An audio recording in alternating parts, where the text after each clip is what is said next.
இந்த மனுஷன் பார்த்தீங்கன்னா ஒரு உடம்புல இருக்க டிஷர்ட்டை கயிட்டாரு. டிஷர்ட்டை கயிட்டின உடனே அவர் உடம்பு பார்க்கறதுக்கு எலும்பு தோலுமா இருக்குது. உடனே ஒரு மரத்தை பார்க்குறாரு. அந்த மரத்தில் வந்து பார்த்தீங்கன்னா சிவப்பு கலர் எறும்பு வந்து நிறைய இருக்குது. உடனே அந்த மரத்தை டைட்டாக பிடிச்சி உழுக்குறாரு. உழுக்குன உடனே அந்த எறும்பெல்லாம் ஒரு உடம்பு மேலே விழுது. விழுந்த உடனே அதிகமாக வந்து கடிக்க ஆரம்பிக்குதுங்க. கடிக்க ஆரம்பித்த உடனே அந்த வடியில் வந்து பார்த்தோன்னா துடிச்சிக்கிட்டே ஓடுறாருங்க.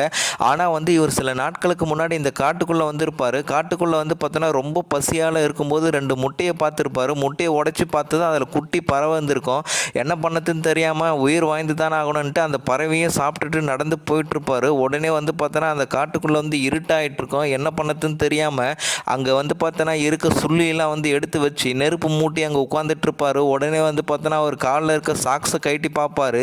நடந்து நடந்து அவர் காலெல்லாம் ரொம்ப புண்ணாயிட்டு இருக்கும். என்ன பண்ணதுன்னு தெரியாமல் அந்த காட்டுக்குள்ளே வந்து மாட்டிக்கிட்டுமேன்னு சொல்லிட்டு மறுபடியும் காலையில் எழுந்து அந்த வழியோடு நடக்க ஆரம்பிக்கிறாரு. நடக்க ஆரம்பிக்கும் போது வந்து பார்த்தோன்னா அங்கே வந்து பார்த்தோன்னா ஒரு கால் தடயம் தெரியுது. உடனே மக்கள் எல்லாம் வந்து பார்த்தோன்னா இங்கே தான் எங்கேயோ பக்கத்தில் இருக்காங்க அப்படின்ட்டு ரொம்ப சந்தோஷமாயிடும். உடனே அவர் சாப்பிட்ட முட்டையை பார்ப்போம். என்னடா நேற்று தானே சாப்பிட்டோம், இந்த முட்டை எப்படி இங்கே வந்ததுன்ட்டு. அப்போ தான் அவருக்கு புரியுது நம்மளோட காலடி தான் போல இது அப்படின்ட்டு அந்த காலடியை வந்து செக் பண்ணுறாரு. நம்ம தான் அந்த வழி தெரியாமல் வந்து பார்த்தோன்னா இந்த காட்டுக்குள்ளேயே வந்து பார்த்தோன்னா சுற்றி சுற்றி வந்துட்டு இருக்கோம். என்ன பண்ணத்துன்னே தெரியலையே அப்படின்ட்டு மறுபடியும் நடக்க ஆரம்பிக்கிறாரு. உடனே வந்து பார்த்தோன்னா அங்கே ஒரு சுனை இருக்குது. அந்த சுனையில் தண்ணி வந்துட்டு இருக்கு. அந்த தண்ணியை குடிக்கிறாரு. குடிச்சிட்டு இருக்கும்போது ஏதோ சவுண்டு வருது.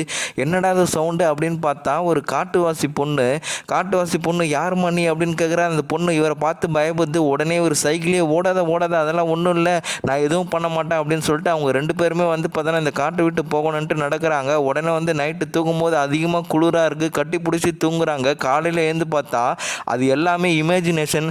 காலையில் எழுந்ததை நடக்க ஆரம்பிப்பார். நடக்க ஆரம்பிக்கும் போது வந்து பார்த்தோன்னா ஒரு புதைக்குழி இருக்கும். அதில் விழுந்துருவார். அடப்பாவி என்ன பண்ணதுன்னு தெரியலையே அப்படின்ட்டு வந்து பார்த்தோன்னா ரொம்ப வலியோடு வந்து பார்த்தோன்னா சிரிக்கவும் செய்கிறாரு, அழவும் செய்கிறாரு. உடனே பக்கத்தில் இருக்க ஒரு மரத்தோட வேரை பிடிச்சிறாரு. கொஞ்சம் கொஞ்சமாக வந்து பொறுமையாக வந்து பார்த்தோன்னா அந்த புதைகுழியிலேருந்து வெளியே வர ட்ரை பண்ணுறாரு.